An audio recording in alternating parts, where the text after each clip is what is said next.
welcome, welcome to the Ben Around podcast, episode 3, with myself, Dan Formless, in London, as always, and Ben Bowler, the star of the show, who's always in a different place. Yes.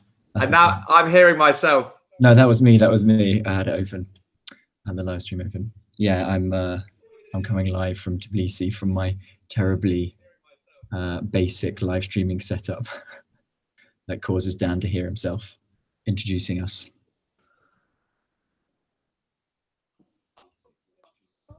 I'm hearing so many repetitions.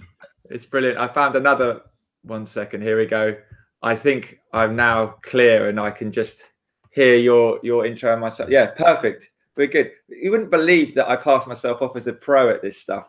Yeah, I mean, however good your camera and lighting looks, you can still get caught out by having the live stream open in another tab. On 2 browsers, in three different tabs. Yeah. So yeah, we're the live streaming experts. You can trust us. Yeah. So you've got a great excuse. You're cycling around the world and you're having to pack light, and so you're just using a Mac laptop. Yeah. Got a Mac laptop. The microphone in it is the best one I have. So you're currently coming out of the speakers of the laptop, and I've got nothing plugged in. And I'm using, for lighting, I'm using my normal phone just propped up. So if that runs out of batteries at any point, then I might plunge into darkness. Being 3 hours ahead of you, it's already the sun has already set here. Yep. So it's just coming up to nearly 5 o'clock here, and so you're 8 o'clock. I hope we don't hold you up too much. And did you eat? Did you eat yet? I'm going after this. There we go. So if you start flagging, we know to stop. If you just keel over, yeah, let's get something going. So last time we caught up, you were in Sofia, in Budapest.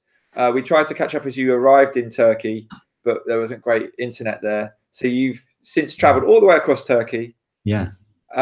Which people might just go, oh yeah, Turkey. But when you look at it on the map and when you cycle across it, it's a bit bigger than most people anticipate. Yeah, so it's unbelievable, really. In the first leg, which we chatted about in Sofia, I'd ridden for 21 days, about 2,500 kilometers, I think, across Europe, and that was through 10 different countries over those 21 days. And then from when we last spoke in Sofia, I did make a few little detours for some tourist sites and some paragliding spots, but I've now exceeded 6,000 kilometers, and all of that in one country, which is Turkey. So yeah, you're right. If you look at it, basically Turkey is the size of most of Western Europe, particularly in width. So yeah, definitely hit the real beginning of the adventurous part of the trip, I have to say. And is it hilly? Yes, definitely. It's one of the most hilly countries in the region. It's kind of what I imagine. And it has this incredible history of the Ottoman Empire, who basically were one of the most successful and powerful and long-standing empires in kind of modern history. Yeah. So my uncle actually writes books all about it, and really? He's considered a world authority on it, in fact, and he has a book coming out soon. I'll mention it when it comes out. But he's signed to Penguin, so he's got to be successful, right? Yeah. But I often find loads of parallels with him being a writer and me being like making music and DJing. There's all these parallels with dealing with publishers and agents and stuff like that. It's just a nightmare. In the publishing world. It's always the same. They've got to make their margin. So speaking of making a margin, what are you doing there? You do, because you've, again, recapping slightly, you're not only cycling around the world, you haven't only brought your bike, you've brought your paraglider as well, which is not a fixed wing, it's kind of like a parachute as a layman would see it. So you've been jumping off hills as you go around and getting amazing 360 videos on your Insta 361. Yeah. And you're also involved in a number of projects, not just one with me, where we offer live streaming and videography solutions. Most of them look like I look, and less of them look like you look right now. Although I'm wearing big silly headphones, and you've got nice in-ears, so I'm working on that. I'm just quickly going to say what I'm using. So I'm using a Nikon D3300 with a Blackmagic Ultra Studio mini recorder capture card. It's a standard lens on the Nikon. I've got a Zoom H4 field recorder, which I'm using as a mic and a sound card. And I would recommend, even if you're traveling around the world, it is one of the best audio devices to have when you haven't got space. It's a sound card. It's a pretty decent device. Well, luckily, when we were setting up, you pointed out that I sounded like a chipmunk, and I was able to change the setting for the sample rate. But it is a fantastic bit of kit, and you can pick it up for under 100 quid secondhand. Maybe I should get on one of those. Maybe, or actually, we do it. I'm going to make a bit of noise now, but can do an endorsement of Evermix. Oh yeah, I met those guys. Yeah, they're nice guys. Have they sold any yet? I'm not selling them. I'm not reselling them. They gave me one to trial, these mix boxes, which you can connect. Yes, the point of those is you can live stream a DJ set, right? Yeah. And if you had a DJ booth or something to work with a mic in it and everything, it just allows you to connect your phone. Yeah. I'm just trying to make you broadcast off your phone, really, because you're my guinea pig out there. Yeah. My dream is we both have Bluetooth headphones with the little mics included in them, and we've got both got our Insta360 with great reception, and we just live stream in this Google Hangouts setup, and people can look around where we are, and we won't be in an office. We'll be kind of outside doing stuff. Yeah. Because I mean, right now I'm in the Impact Hub in Tbilisi, which is all right, but much better if I was wandering around outside. The same. And what is the Impact Hub? It's like a co-working space? Yeah, co-working space. So one of the reasons why it didn't work out to stream in Turkey is that I was in Uludeniz, which is a real tourist hotspot. So there's no chance of anything like this co-working space-wise there. It was full of sort of tourists from Essex there on holiday, shirtless and sunburnt. And I was the only one who was there for trying to work. So the internet connection there was terrible. So now I'm trying to plan the trip around having real places to stop where you're around people that are trying to work, because I think that's an important part of the trip for me. It's not just the adventure and the paragliding side of it. There's also just general life. I'm working on a few projects that I can't quite announce yet from the business side. And studying for your degree. And studying for the degree, yeah. One of the things got my results back, and I've passed my my statistics, exam for my degree, which is a good news. And then this year I'm working towards economics and maths modules for that, which I've got to start studying actually this month. So that's like distance learning, essentially through LSE. Through LSE, University of London. Yeah, it's a good one. It's a lot of work. I realise because I'd never went to university originally when I started my first company back in the day, and I sort of fell in for that fetishization of dropping out that you get amongst techies, and actually now I have a lot more respect for people that went through university, because it's hard work. There's a lot of material. I kind of hold a different opinion, because I obviously now take it for granted because I graduated nearly 20 years ago, and I did a business studies degree in a top 5 business school. I was the last year that got grants. We got paid to go to university. Wow. We didn't even have fees back then. And I remember saying to my mum, I might just take a year out. And she said, you will not. You will take that grant. You're the last year and you'll make the most of it. Wow. And but however, I didn't, maybe because you're doing it this way, you're valuing what you're studying for a lot more than I did in the beginning, having to study statistics and quantitative methods in the first year. And the pre-Christmas pop test to everyone caught me off guard, let's say. And I remember getting my paper back, and I got 7%. Wow. And the lecturer had circled the way I'd spelt quantitative and written, "You should be ashamed." That's harsh. That's particularly harsh. But it was well deserved, and I knuckled down towards the end and got a 2-1. So, but also I feel like everyone else that I was studying with wasn't really taking it seriously, and you haven't got that to worry about. Well, I think the distinction for me is that I've now one of the main reasons I didn't really go to university at the time is that I couldn't really see the point of it, really at that point, when I was working already and making money, and yeah, working on bigger projects that actually excite me in the real world.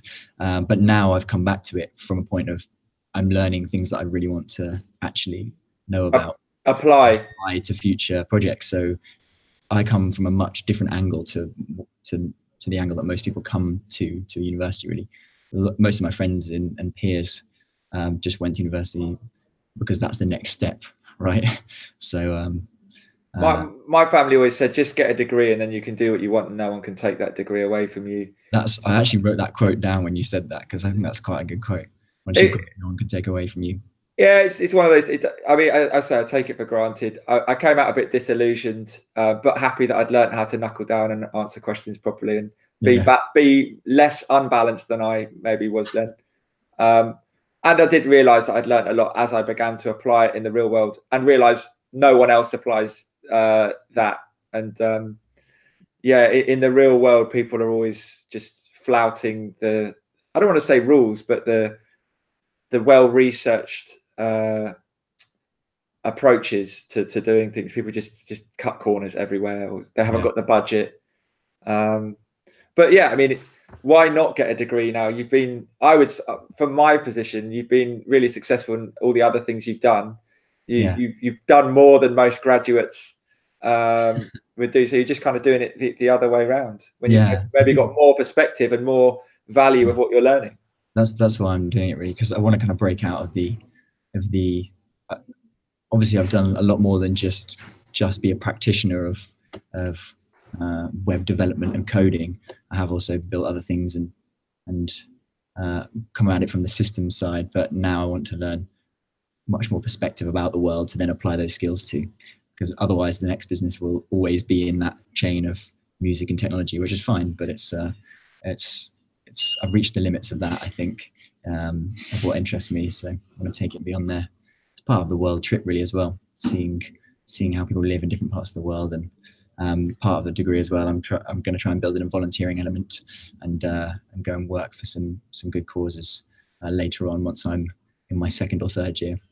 Anything else have you got in mind? Are there specific causes you'd like to work with, or charities, or well, part of my kind of background reading for the economic side is organizations like the UN and the IMF, which is actually quite. The IMF's got quite a good podcast.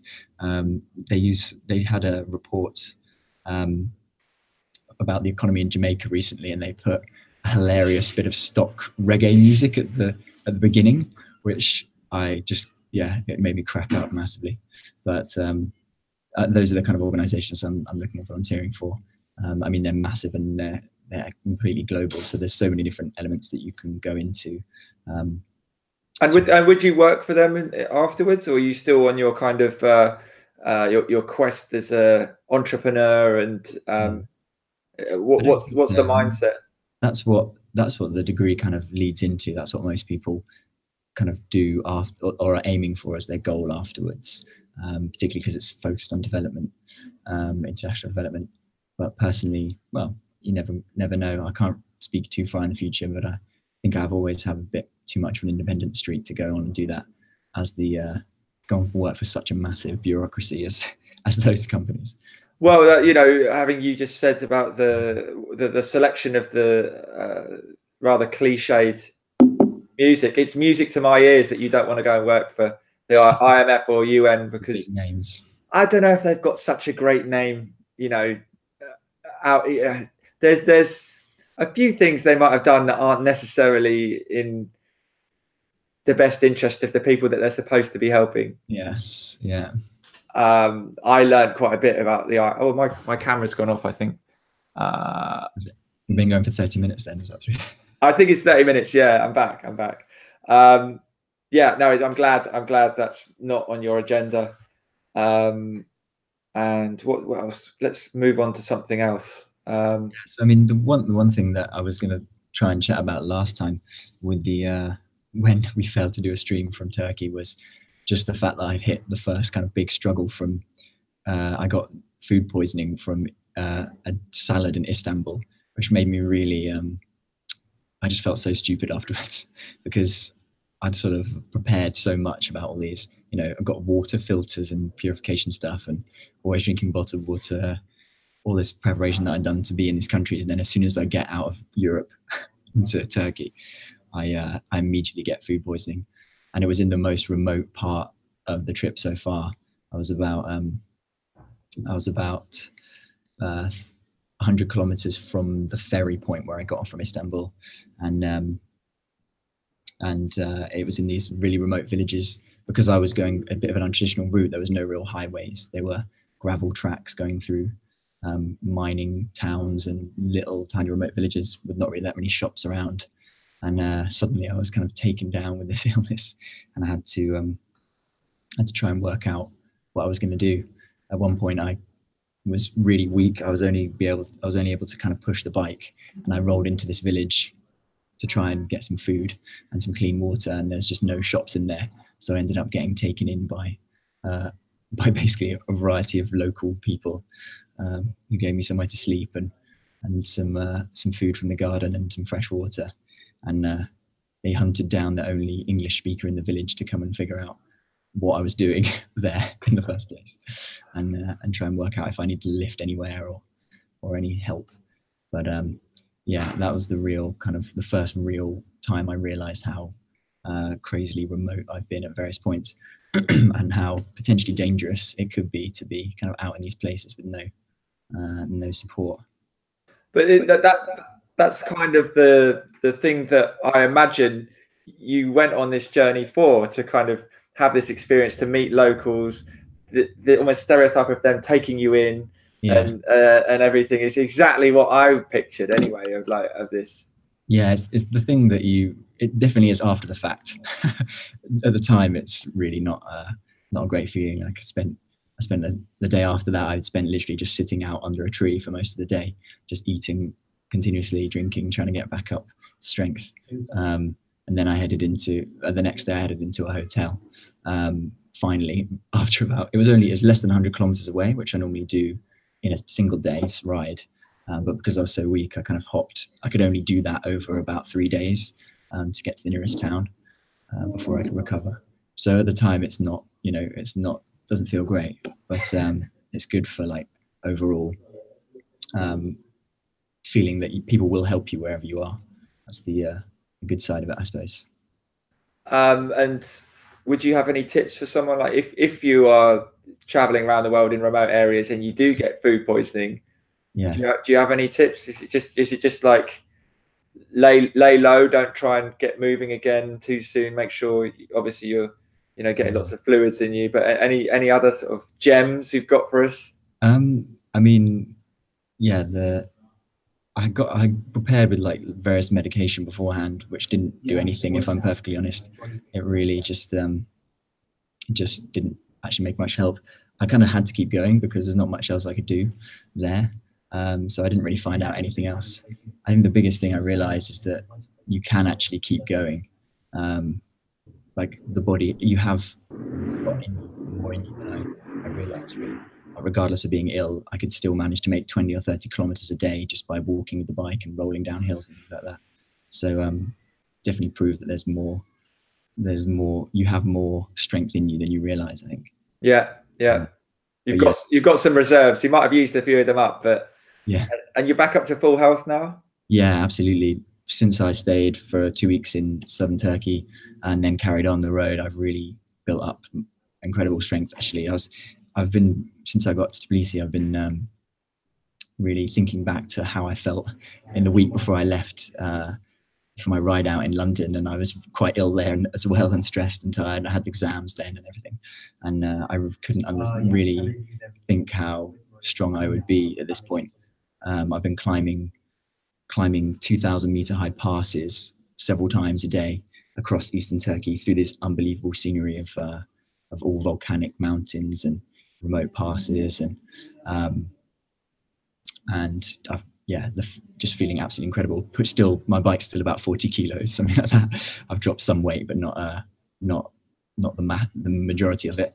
And now, yeah, I'm really hit my stride. Actually, by the time I got here to Tbilisi, I could have just carried on, I think, out through the mountains. But yeah. yeah, really, really strong and recovered. That's good to hear. And yeah, we were trying to have a running theme of me questioning you about if you've dropped any weight off the bike. Because when you left, I think you said you had like, we love geeking out, but you said you had like 13 or 10 or 13 USB cables, all the same one. Yeah, yeah. What else have you dropped to? So I dropped most of my stuff like early on, but actually I think I went too far this time because I originally had sandals with me, which I couldn't even fit in any of the bags because they were so full. So I threw those away along with a lot of other stuff. And then as I was coming, another one of my ailments, as I was just recovering from the food poisoning, one of my feet started really hurting and I couldn't work out why. So by the time I got to Turkey, to the southern Turkey where I stayed in Uludeniz, I went to a doctor there and he pulled 3 thorns out of the bottom of my foot from one of the campsites that I was staying in. Obviously, because I'd just been walking around in bare feet in the evenings, and yeah, that was an example of something where I'd kind of overly got rid of stuff. So at that point, I bought some sandals, and I hadn't walked around barefoot for a while because I had my foot in a bandage for a week. Luckily, I wasn't going anywhere at that point. But yeah, that was something where I saved weight, and then it was a bit too much. So now I think I've reached a nice kind of peak point where there's a lot of space in the bags now, which is good. And especially now it's getting colder, I'm wearing a lot more of the clothes, which means there's a lot more space in the bags. But I think I've reached the peak point. Now I'm trying just not to buy more stuff. Yeah. So note to self: you are not a hobbit. Yes. And yeah, I feel a little bit guilty. Maybe I made you throw them away by saying, see what weight you're going to drop next. Well, it's really funny. I've met a few cyclists on this leg who are doing different trips, and someone linked me to this guy also from England who's cycling with the Instagram account Prestige World Tour. I think he's cycling around the world in 300 days or 290 days, and his whole kit weighs 8 kilograms, which is the same weight as just my paraglider. I think you've just yeah, this is like going on the Strava app, isn't it? And then you think you've done a good run, and then some other guy's just done like a sub 4 minute 15K or something, like it was nothing. Yeah, the danger of Instagram, I think you find out there's a lot of people doing crazy things on there. Yeah. But they're not studying for a degree, paragliding, working 3 jobs, and yeah. And you need sharp shirts like this. You know, if you're going to stop somewhere for a month, you need shirts and trousers. That's my excuse anyway. Oh right, yeah. It's just the bow ties and stuff that you really need to ditch now. Yeah. Have you ever even worn a bow tie? I haven't actually. Oh no, I have once when I was doing like fancy dress, I think. Okay. I wore one seriously. Professionally. Seriously. Brilliant. Go with your crew necks with it. Crew necks, yeah. Oh, don't know. I'm not. I got banned from those a while ago. No. Oh no, the V-necks is what I was thinking. You know, the plunging V. Haven't got enough chest hair for that. No. So do we want to talk any more about Turkey, or should we start talking a bit about? The only other sort of interesting experience I had, well, not the only other interesting experience, the one that I've been thinking about a lot more recently, just is the fact that when I first ventured towards Eastern Turkey, I was advised by people I met on the road and books that I read and blog posts to be worried about these big kind of dogs that are there, basically. But interestingly, I had a bit of an opposite experience where I had to be worried about the local kids. The dogs I sort of got used to because I noticed that I got chased a few times, a couple of times where it was really like the dog seemed really aggressive. And sometimes you can see the tail wagging and they never come too close, especially if you're in a town. But when you're more remote, they do definitely chase after you and come from a long distance as well to when they spot you. But I noticed from the locals, as soon as they see that happening, the locals will bend down, pick up stones and basically throw some stones at the dog. And sometimes if they just bend down, the dog notices and they're kind of used to that, so they run away. So I kind of got used to the fact that if a dog came, towards me, I just stopped the bike unless I was going really fast, and I was Yeah. anyway bend down to pick up a stone. Maybe you have to throw it if it's a bit of an aggressive one, otherwise it'll just go off into the curb. So I was happy with that, actually. I was quite glad, because I was a bit worried when I was reading all these reports of people getting attacked. But what I wasn't prepared for is the kids in especially in the Kurdish part of Turkey were definitely very feisty. Over the course of a few days, I got pummeled by stones from a bunch of like probably about 13-year-olds, 14-year-olds who were like on a Sunday just standing by the side of the road with nothing to do. I came like cycling past, waving, saying marhaba, saying hello, and then they sort of all standing there quite straight. And then just as I came past, they like all had little bits of gravel that pelted me with it as I went past. I was just absolutely, I didn't really know what to do at that point. I think, yeah, it's a bit interesting choice, because I imagine that if it was like a Russian cycle tourist doing and they pelted stones at them, they might like roll off and get out a knife and start chasing them down. But anyway, and then the other thing is I had a lot of people shouting out to like try and scare me from vans, which you get in a lot of like London suburbs if you go cycling, but I haven't had that at all so far across Europe.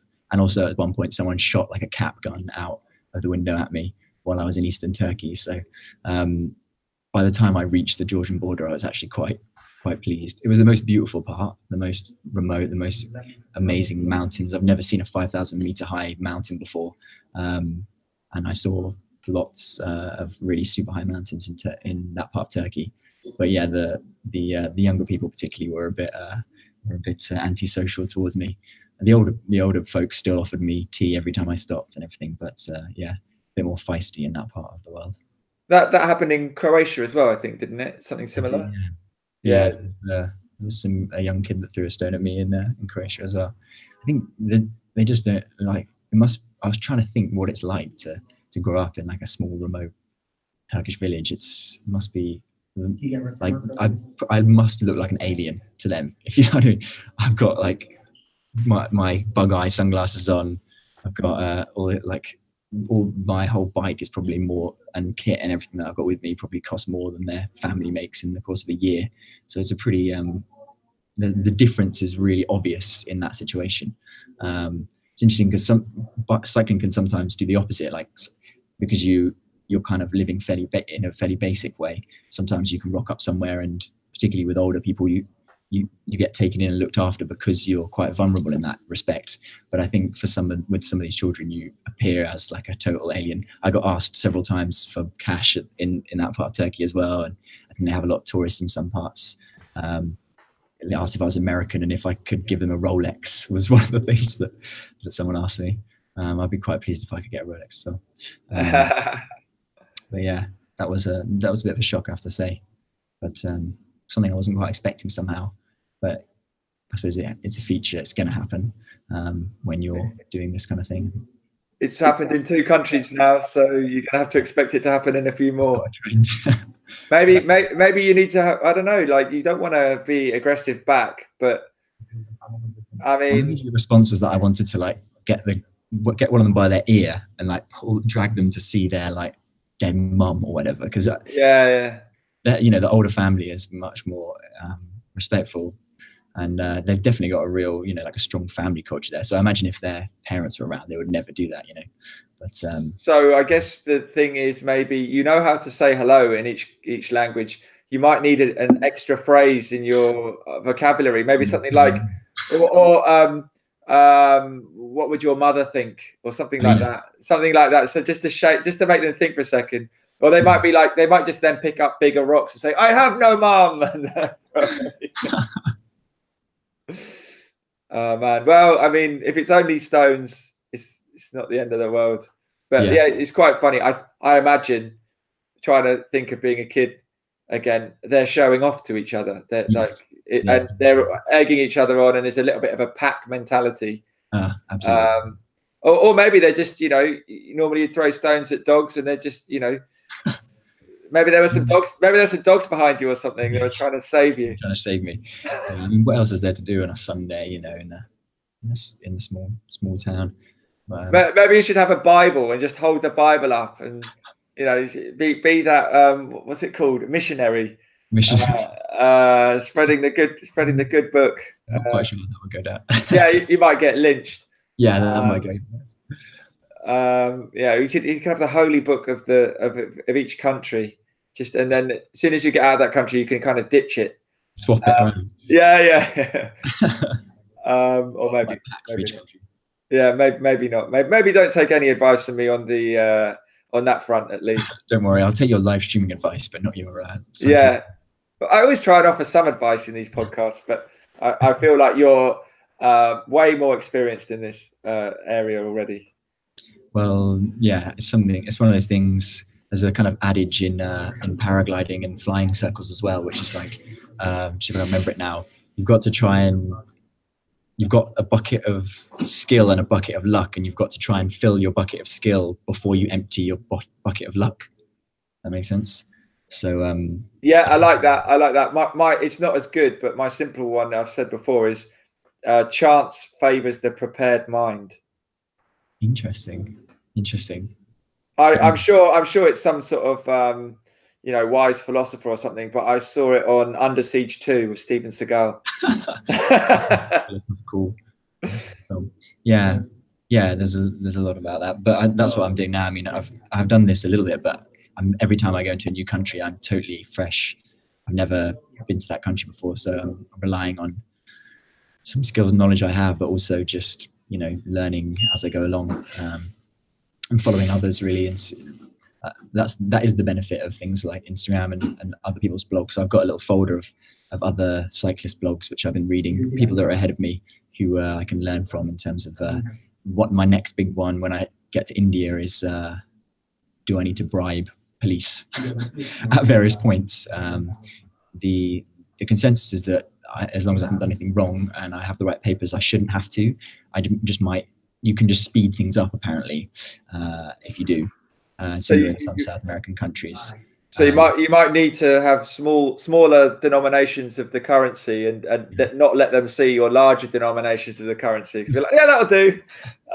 Yeah. I actually heard from someone who used to throw parties in London. They did a party in quite a well-known space, not designated for doing parties. And they found out at 2 a.m. when the place was absolutely packed that where the council visited and said there is no license for tonight. Yeah. They're like, yeah, but we paid for the license. And they're like, the venue, we're meant to sort it out. They didn't. They just took that cash. Wow. So it wasn't that much. Like to get the license is really cheap. But right. So this guy who I won't say who it was, but the promoter, I'll say his nationality is Italian. He managed to pay off the council person to just go away. Wow. So you can bribe council workers in Hackney Council. That's my that's big news. I didn't hear that. I thought we were incorruptible and that that only happens in places like Italy and other countries, but I think we've just got a cleaner facade. My problem with it though, with anything like that, is that I wouldn't want to. I'd be scared that I would not bribe enough and I just massively insult the person and make things even worse, because that's the risk you make, having never been in that situation before.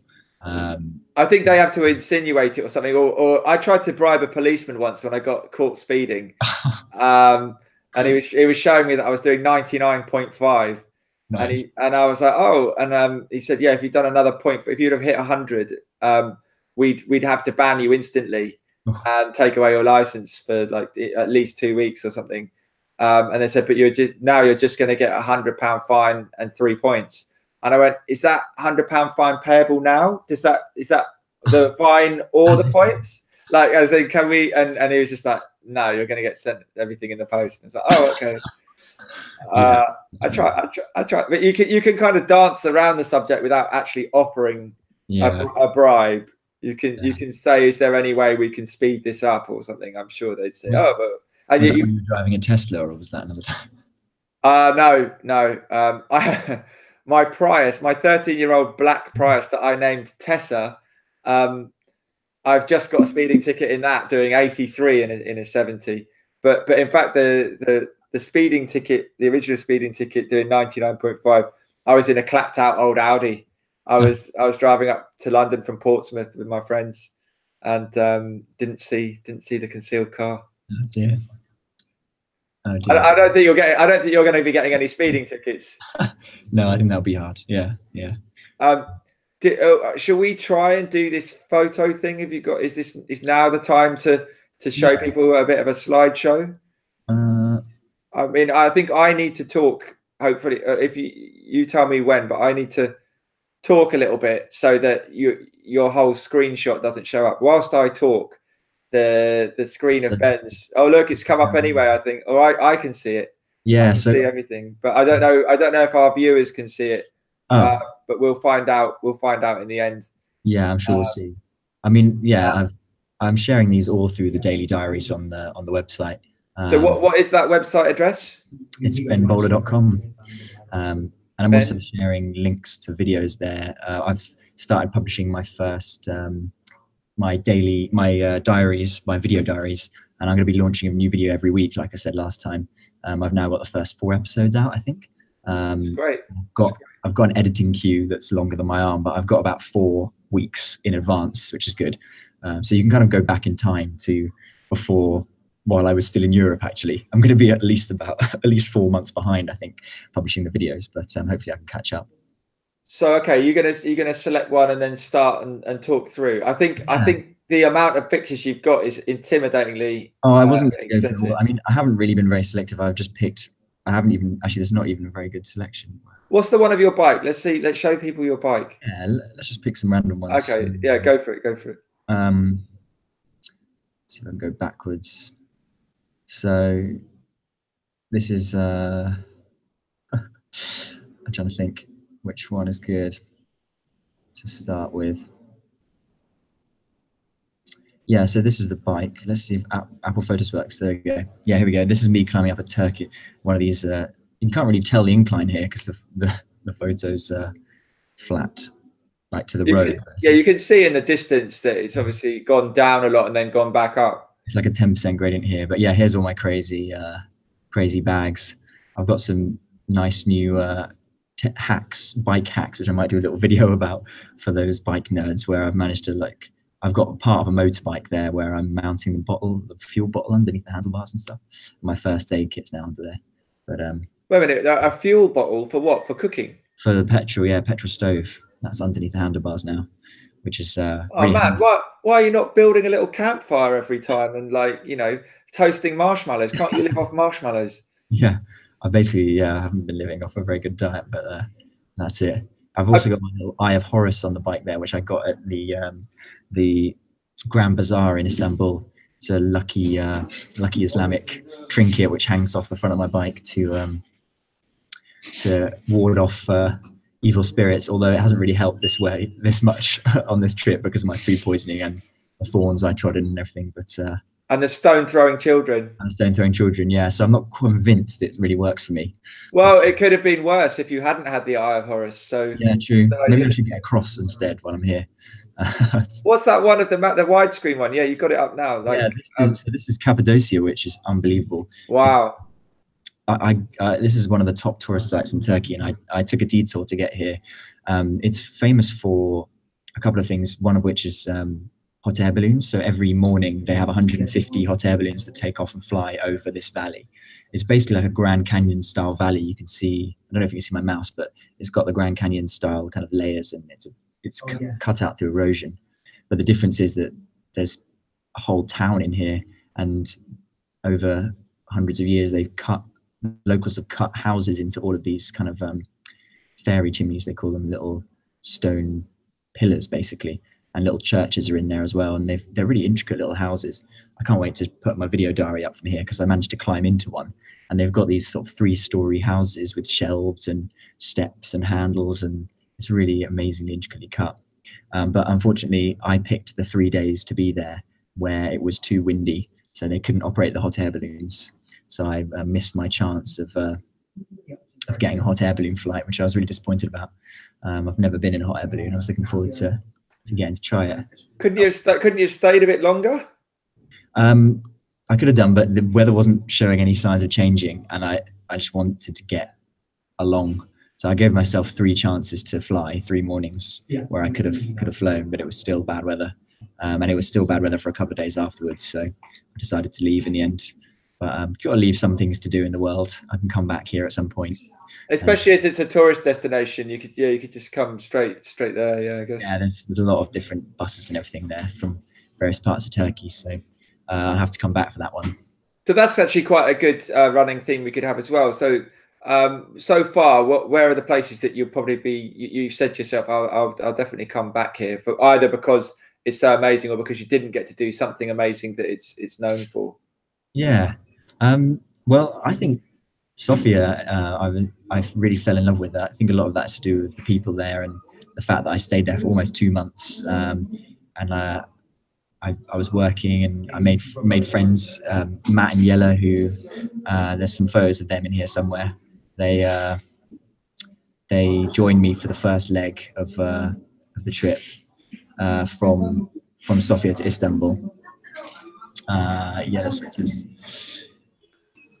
But also the fact that it's here you go, here's Yella. So they had it's a capital city with a lot of the kind of new trappings of a kind of Eastern European city, lots of nice new kind of hipster cafes and co-working spaces, and a lot of people work in technology there because it's got a good education system and a good colleges for technology and things like that. But within half an hour, you can get on a public bus, you can get to a 2,000 meter high mountain, which in the summer you can hike, you can fly from there. In the winter, there's snowboarding and skiing and chairlifts to the top. And the whole country is really underpopulated. So there's beautiful empty countryside in the whole country, which is something that I enjoy as a good balance from the sort of music and the culture and the busy city centre. So that's definitely somewhere that I go back to. And you were saying they film a lot of movies there as well. There's like movie studios and yeah, one of the pilots I met on the hill, paraglider pilots, he's worked for one of these stunt crews. They do a lot of the stunt work in Bulgaria as well as a lot of the just filming in general.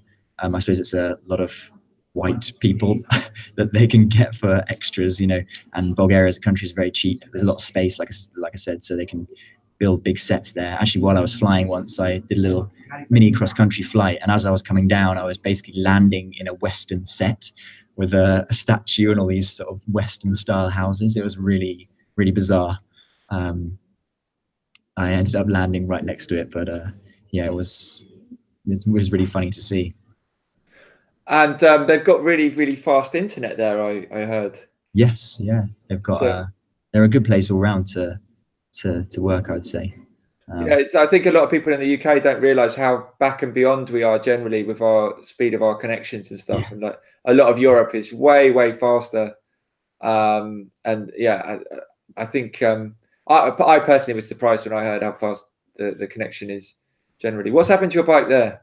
So this is another thing that you had you had a puncture watch, right? Puncture watch. So, well, yeah. Out of 6,000 kilometers plus now, I've now had my first 2 punctures, which were both actually caused by the same thing, which is it's interesting. This photo's got a truck in the background because basically what happens is the trucks have got wire reinforced tires, and when they wear down, little chunks of the tire come off, and bits of metal wire basically are all over the road. So these tires I've got are absolutely incredible, and yeah, I've made it a ridiculous distance, but I actually pulled out, again, in my video diaries, I got a video of it, with pliers, I pulled out this like 2 centimeter bit of metal wire that was pushing through my inner tube.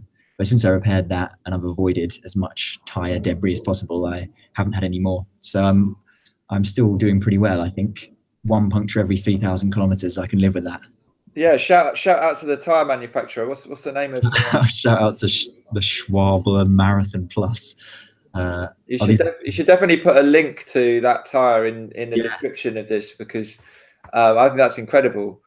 And I think people who don't ride bikes, they don't really fully understand that they complain that cyclists ride in the middle of the road, and they want them to ride right on the edge of the road. And obviously there's a happy medium, but it is no fun and games if you're right in the gutter, so to speak, of the road, because that's where all the debris kind of rolls up and stuff like that is. Yeah, that's where all the crap is. Absolutely. Yeah, That's where all the wire is and the potholes are and everything. Yeah. So my camera just went off again, which means I think we've done 40 minutes. I'm guessing. I think it's a good point. So we can do some of the little wrap up bits. What have you been up to? You said you're heading off to Japan again soon. I'm going back to Japan. I did go there for Sakura, so I was there to see the cherry blossom, and I was told I was very lucky. Apparently, it was a very good year for it. No rain at all. The orange leaves. Pink, like really pink or really white, and just completely abundant over all the trees. So, and while I was there, I was told, well, there is another season that's really amazing. It's kind of in autumn when all the leaves come out. So I'm trying to go and get that a hit of that. There's the people might have heard of Mutech, which is an electronic music festival that happens in major cities in Canada, and they've begun doing a Tokyo edition for Tokyo Dance Music Event. So I'm missing Amsterdam Dance Music Event. I'm leaving before that starts. I'm missing the International Radio Festival, and this is partly because I've been very fortunate to be invited to both for many years in a row. And I'm trying to push myself out of my comfort zone and trying to do stuff that's like what I really want to do, rather than serving the station Hoxton FM that I created 6 years ago. So I'm just trying to do different stuff. I've kind of become a rotary mixer salesman. Well, this one I've had kind of customized a little bit by the inventor, but I should show you. British built, British designed. So I hold it up without throwing it out of the case. Yeah, damn for you. That is, and wonderful bit of kit made by Super Stereo. Shout out to Duncan, the inventor. I did get my grubby mitts on one a while ago, and I took it all around to Barcelona during Sonar Festival and did live streams from a number of cannabis clubs. And also from some record shops. My Wax Hunter shows some record shops happen there, and I'd love to do the same thing in Tokyo and hopefully Osaka. I'm going to get another Japan rail pass and actually use it properly this time and do a bit of traveling. And I'm kind of taken by going to Okinawa, but I've just looked it up on the map, and it's virtually in Taiwan, but it's meant to be like a completely different kind of version of Japan. The girls are meant to be the most beautiful in Japan there. It's one of the places that often some of the kind of vegan guys that are always professing how great veganism is, they use research that was done on the people of Okinawa to show that when they weren't eating any dairy or any meat, their life expectancy, their quality of life, everything was significantly higher. And then when naturally, that was their natural diet, and then the Americans built a big air base there, and began introducing their diet there. And as their diet came in, things like cancer and heart attacks increased as it changed. So I don't know how good that is as research, but it's interesting and it's insanely beautiful. So I'd like to try and go to there. Nice. I've got what else am I doing over there? Out there, live streams booked out there already, or it is really something I wouldn't have even dreamt of. But Domune, who did live video streaming before me, before Boiler Room, before everyone really, they were doing it in a really kind of fun way. With their jump cuts. I'm a fan. Yeah, it's very Japanese. You're a fan of it. You're not a fan. It's very Japanese, though, you have to admit, right? The guy who does it is an absolute legend, and he, I'm saying it was hard running a studio. I always had help. He does it virtually single-handedly, and he also lectures at the local university in like videography and everything. And he's definitely got his style, and I think it does work because you just accept it. But we're gonna do a takeover evening where we program all the content, and he's live streaming it through Domune, and we can simultaneously live stream that through Hoxton FM. And I'm super excited about that. And I think the whole thing is my dream of going to Japan. I wanted to do all these things, and I maybe got to do 10 or 20% of the things I wanted to do, but I was able to sow seeds and make contacts, and on my return, I know there'll be other stuff that I'll be able to do. So I'm waiting on a few bookings from some quite big clubs. Shout out to my friend Nick from Earworm. He's like just such a great ally over there. He came and he played for me at one of my parties recently and stayed with me, and I was able to kind of return all the favors he did. But now I'm going back to get more favors, and yeah, I think I'm gonna be out there for like a month, man. And nice. we can still do. It'd be great to do another podcast while we're out there. Yeah, I'll try and get one. If you get another stop.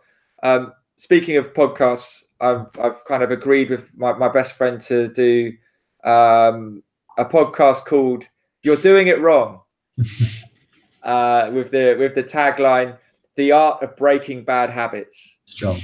I'm gonna listen. Yeah, I'm really excited about it, and he's writing a book about kind of basically each episode we do is going to be a chapter, and from the way you search for things, whether it's online or in your life or whatever, like I think we have a very blinkered mentality. Yeah, there's lots of themes. There's one's going to be on self-sabotage, which has really got me thinking, because one of the other things that I've been doing is, from having a radio studio for a long period of time, I'm now trimming down all the stuff that was accumulated and rebuilding a studio here at my place. The plan is to still be able to do radio broadcasts or certain videos, live streams, but also to make music. So on the live stream front, I've kept the decks from the studio. I've got my own decks, so I'm having 2 DJ setups facing each other, one this side, and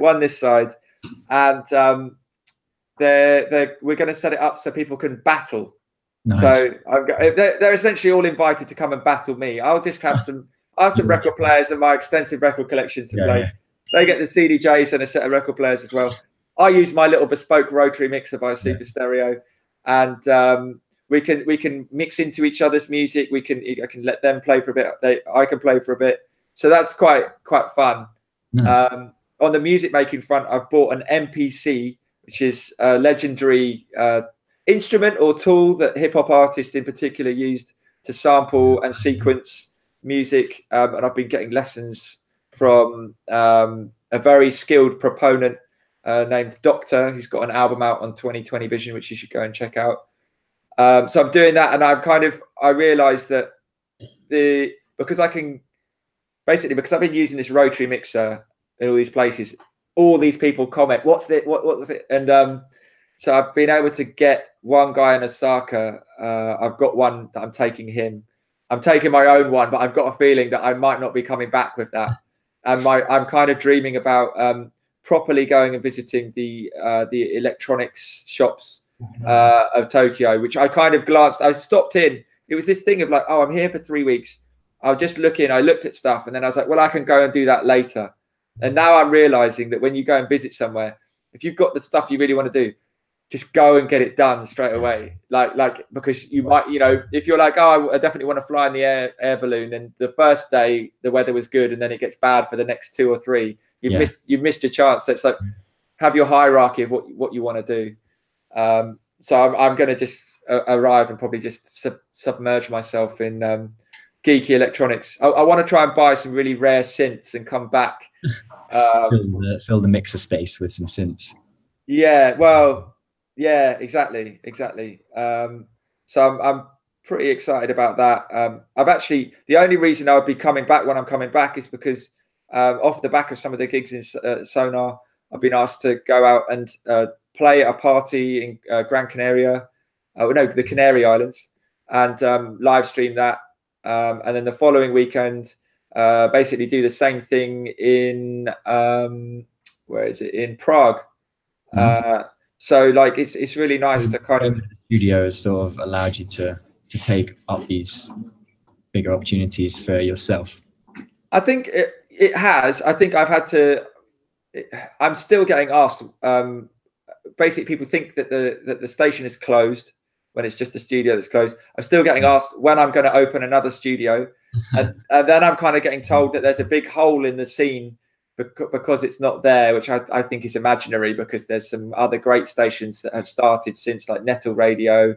You've got some of the other guys. You've got the big boys like NTS and Boiler Room and Radar. But there's plenty going on, and we still live stream from places like Grow in Hackney Wick. We did 5 parties this summer, 4 of them in the sunshine outside, and the last one inside in the warm. And we did a great live stream from a place called Giant Robot in Canary Wharf, which is really known for bankers and city types, but Street Feast, who do some amazing spaces with lots of street kitchen vendors all in one place. They've just built this incredible space. And it's not like all glass, modern glass. No, it's like second floor of this. It's like a kind of a building. It's at the top floor, but it's only the second floor. And there's like it's like a Garden of Eden on one part of the roof. Wow. And it's kind of semi-covered. And you walk through that, and then you get into this space with about 5 or 6 street kitchen vendors, an amazing bar, loads of beers and everything. If you check out my Instagram, you'll see pictures up there. There's one where it's saying that it's Giant Robot cocktails, but they've got Giant on one side and Robot on the other, and in the middle it says cocktails. And my producer Val, I completely, I love that he did it, but he just put up a picture of me with the words behind Giant Cock. So that's all over Instagram and stuff. You can forever. You can check out Hoxton_FM on Instagram, or Dan Formless on there as well, and you can see a few things. But so yeah, been kind of doing all those things. Been trying to not self-sabotage. I think I realized that everyone, to a varying degree, trips themselves up. And one of my techniques that I've realized is, as I've bought this MPC and started to learn how to use it to sequence music, in some weird way of self-sabotaging, I've also started making music in the box, as they say, using software samplers and sequencers and things like Machine, and started making some like music that I like even more with my friend Tilev, who has a studio in Canary Wharf, ironically, but not in a Garden of Eden or anything, in a shed in his backyard. As a proud Bulgarian, he built it like with his own hands from scratch. So shout out to Tilev. He's got a great label called Sabotage, which you'll probably see a few releases with my name coming out. And I'm sure I've missed a few things, but those are the things that are exciting me right now. Interesting. The self-sabotage is an interesting one. I mean, it's not quite the same, but for me, with releasing these video diaries, it's very easy for me to kind of, when I've got loads of other bits of work to do, to kind of skip editing videos in exchange for actually just watching them. Especially with YouTube, if I go to youtube.com to upload a video, I get pulled down that rabbit hole of watching other people's content, and there's so many incredible, amazing, intelligent people making stuff on there. So is there any channel in particular you want to shout out and draw people's attention to? I've got a few suggestions that I could make. They're all slightly kind of politicized channels, but we made a good little selection last week. Your car one, or last month. But But for me, I've turned off the autoplay feature now, so that I can actually spend more time editing my own videos for this channel, rather than spending all my time consuming, and also looking at the numbers that other people get, even other pilots who are publishing videos and other adventurers and cyclists that are posting videos. It's always quite depressing. So I've set myself a goal of, regardless of what happens with numbers, and I've had 50% subscriber growth last month, but whatever happens in the future, I'm not gonna stop publishing videos until I reach 50, which I think is quite a reasonable number. I mean, we've got 3 podcasts now. I've got about 10 videos already edited and 5 or 6 already on the channel now. So, and are you making playlists and then embedding those on your website? That's it, yeah. Yeah, because I think YouTube is not the easiest thing to navigate around. Even if you go on someone's channel, it's hard to find stuff. And whereas I think the most effective is when people are being directed to your one, benbowler.com, and they can look and they can see everything all in one place, and it's kind of often given to them chronologically. I'm putting into different categories. I've got a flying playlist and a leg 1, leg 2. I'm going to try and organize it that way, and share everything out as I go and stick to that weekly schedule. Playing with. Well, so how many are you going to do a week? How many? Should we make a pact about editing? Because hands up, I've got I know I've got more editing to do than you, because I've got 3 years, maybe 4 years worth of interviews that I've been done, and I've always kind of put off doing it. And it's one of those things. Is usually I'm only good at stuff that I'm really into, but I've realised I'm quite good at editing, but I'm just not that into it. But it's more the procrastination around before doing it. And so this giant robot, I interviewed 2 street vendors over a week before, and then wasn't getting around to editing them. And I'm fully ready to confess that I finished editing the second one in the Uber on the way to the venue to do the live stream. Nice. And then we played those pre-recorded interviews, edited at the beginning of the live stream. And what I've realized from doing, when you're live all the time, you have to just make do and you have to get on with it. And what it's made me realize is my editing is way, way easier for me because of the way I've filmed stuff. And it's really just get your 2 camera angles, maybe 3, line them all up, get them in sync, get the audio that you've recorded separately, get it all in sync, and then go with your number 1 camera. And wherever something, their vocal tick or they move their head, and you happen to have already in a premeditated move put a camera so they tilt their head and they're tilting to go face on the side view, it's quite easy. You can let the way that the whole flow dictates and just go with it, and before you know it, it's done. I think the fact that we've done so much live streaming work is a benefit in a way, because if you have to do it live, then you don't. It's a very different thing. You just have to go with what you've got, and there's actually such a great feeling about when we did. I mean, maybe the Boomtown stream's a bad example, but when you do a big festival stream, for example, and you press stop at the end of the set, and you have a pre-mixed visual mix file that you can put on a hard drive and give to them there that night at 4 a.m. in the morning. Go home. Such a great feeling, because we've done projects where it takes weeks afterwards to cut the footage up afterwards. And then they ask for a different version, or can you just do this? Can you just do that? Whereas if it went out live, you're like, that's it, it's there. That's the file. And for me, on these shorter videos, the one thing that I've really noticed is 2 things. Initially, I was trying too much to sort of really micromanage everything, trying to put little funny video text comments on the screen and stuff. And I just realized that at some point I just have to get it out. So these first ones are pretty rough cut. There's not really, some of them the story doesn't quite fit, because I wasn't thinking about the episodes when I was just cycling, because I was just recording what I was doing along the way. But now, as I've got further along, I'm thinking much more about it. So as I film on the bike, I'm thinking much more in a live sense. So I'm trying to record a beginning, an intro to the next few days worth of whatever I'm going to be doing, little bits as I go along, and then a wrap up of how I felt about it, all this kind of stuff. And that makes it so much easier, because I could just put all of that footage into one timeline, and then cut it, trim it down quite aggressively to get it to something that's hopefully interesting. I think all of this is stages as well. So I've got I know with now making music, I have to spend hours and days preparing my samples and getting everything lined up and getting it trimmed and ready, and then I can load it up into the MPC and sequence it. But it's like these stages, and I feel like the first edit, you get all that raw footage and you get it into something that has a semblance. The audio is synced, everything else. You've got that, and you can put that up on your YouTube. But when you do a summary of a whole the whole journey through Europe or something, you might take all those videos and take the best bits and edit those together, and then put your animation or extra text over and stuff like that. I think it's just plugging away at it. And I think if we make this pack now, what is it that we're going to do? At least one a week. We're going to one a week. I mean, I think I need to set. I think we should have at least one.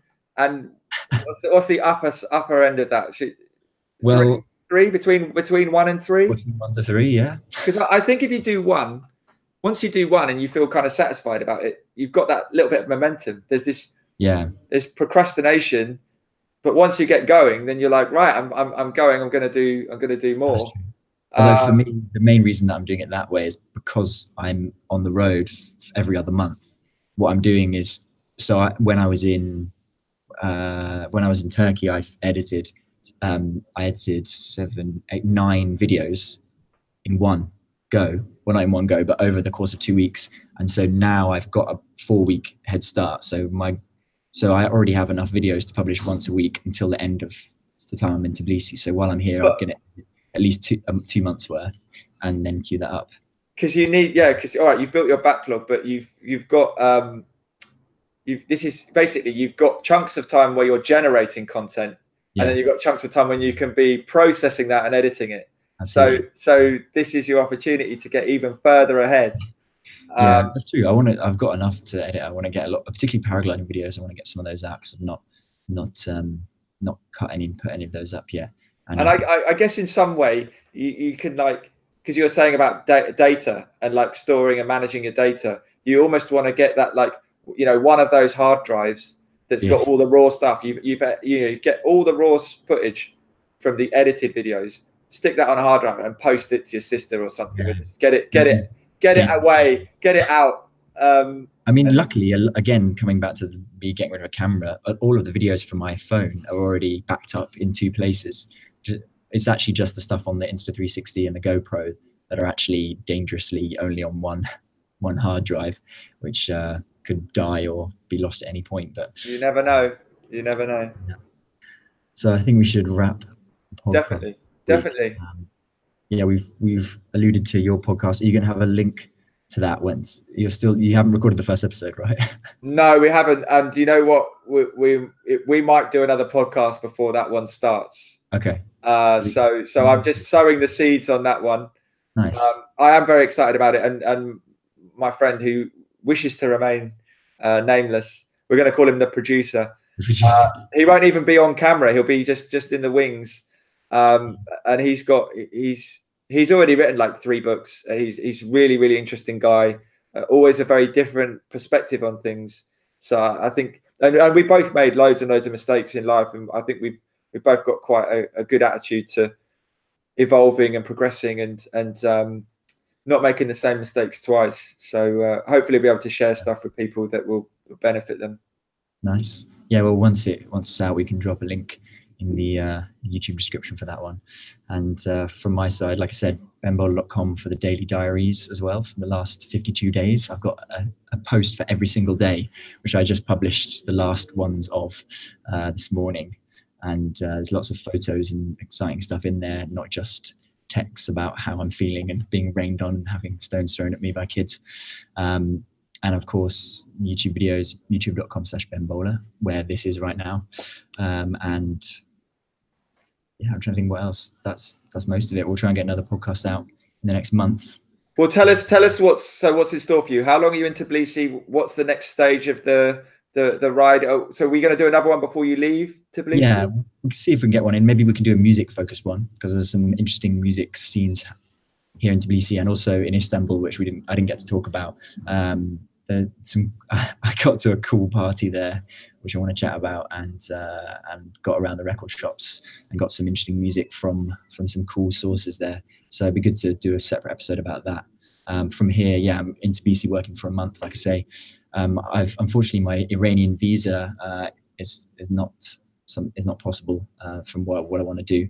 It's been declined because you have to have a full-time tour guide, which isn't very conducive to traveling by bike, unfortunately. So I'm currently in the toss-up between flying straight to Mumbai in India, which is where I was heading for after Iran anyway, or I've got an alternative, which is very visa dependent again, which is to fly to Jeddah in Saudi Arabia and cycle from the west of Saudi Arabia all the way across the desert to Oman and the UAE, which would give me much more time in the Middle East and much more of the Middle Eastern culture before I head into Asia. But it's very visa dependent. I have to, if you know anyone, if you have any friends or family from Saudi Arabia that would vouch for you. Yeah. then please get in touch. I've got a couple of links there that I'm following up at the moment. But otherwise, yeah, that's the plan next. But I've got a lot of time here, so it'll probably be here that I'll be in the same place. Hopefully, I'll get the actual meeting room. There won't be those people there taking up my meeting room for the next one. Selfish people doing business. How dare they? Exactly, yeah. Well, I think it's brilliant to have heard a little bit more about your progress, and it's not all a bed of roses. But yeah, well done for keeping on going and surviving food poisoning and people throwing stones at you. I was just wondering if you could have something in tow that you can just kind of throw off that just distracts them. Like it could be a Rolex or, just something that they'll all go for and they'll fight over, and then you can ride off into the distance. I should just get loads of fake Rolexes from shipped to me from China and use those. Yeah, that'd be brilliant. That'd be brilliant. Cool, great. It's been really fun. Episode 3 of Ben Around the World with Ben Bowler and myself, Dan Formless. It's a wrap. Until next time.